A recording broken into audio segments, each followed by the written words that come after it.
This video is about to get weird, especially when I'm talking about anime. I never have an anime discussion because it's simple. I am not a huge fan and I get to shitpost whenever I like to. When it comes to anime, there's only one thing that attracts an average man like me, and that's cute girls and hentai. Loads of them. Anime has taken over our generation, including myself, whether become a normal regular citizen or become a fully fledged anime nerd. And trust me, it ain't cheap. Even Banter took note of that. I got a manga collection that is worth a football jersey. Even Crunchyroll took note of that. It used to be free with ads, now it's gone full EA. It's a money hack for companies. Every fan has a preference when it comes to anime, including hentai, combination of sauces that makes my tongue either evil or distasteful. There's also those people who enjoy absolute shit and deserve to be put behind bars. There are loads of animes that come out every season. Some are random, some are known, and others are new.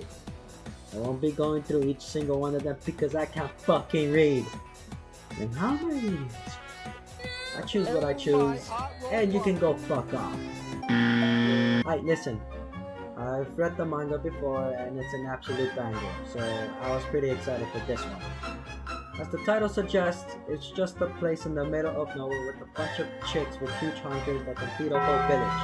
Hokkaido, the one destination that closely resembles to Siberia in a very Japanese manner. It's also that one place forgets because of Tokyo. It's the Alaskan version of Japan. Seriously, what's wrong with anime sexualizing the character?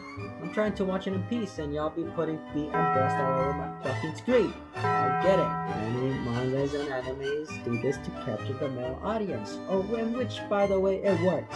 It's either the pure loneliness that gets to them or just fully wants to hug huge breasts one day.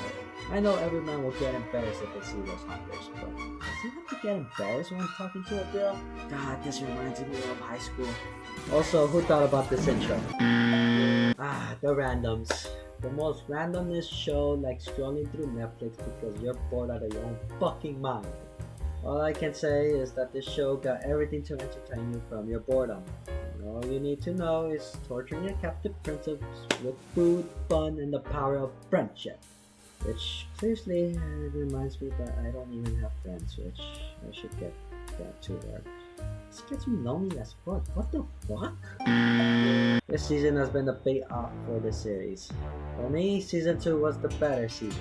Yeah, this season got character development, but it's rather bland than the peak season we got last year. One was traumatized after stealing a 32,000 yen hairpin, and the other was having a temper tantrum. What was the whole point of that? Also, why does the hairpin cost 32,000 yen? Yeah, it comes from an idol, but 200 is expensive. You can literally find cheaper ones out in the street and can resist much longer. It was also left open to the public like they thought no one was gonna steal it. Seriously, did the store not think of precautions? Fuck it, I'd steal it too if I were her. The fuck does the hairpin do? Cure cancer? I would say this. The boarding exam and the classroom versus classroom episodes were enjoyable. The others were dog shit. It's a huge letdown after the second season. Alright, I'm gonna be brutally honest here. I haven't finished watching the first season, I'll tell you that. All I know is that the main character is playing the game of life in real life. Thus, the name of the anime. His challenges? Pull some bitches and complete side quest hookups.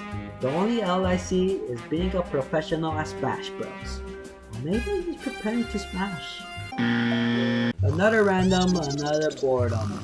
There's really nothing going on other than playing a board game that I got absolute zero knowledge on. Simply another random to lower down the mood, or maybe to waste time because you either don't have a job or don't have anything to do in your spare time. I'll give you guys a tip here. I suggest taking a walk. This is the best romantic anime I have ever seen and read. The graphics, banger. The story, banger. The anime, banger. I swear this is one of my top 5 romance anime/manga in my entire list.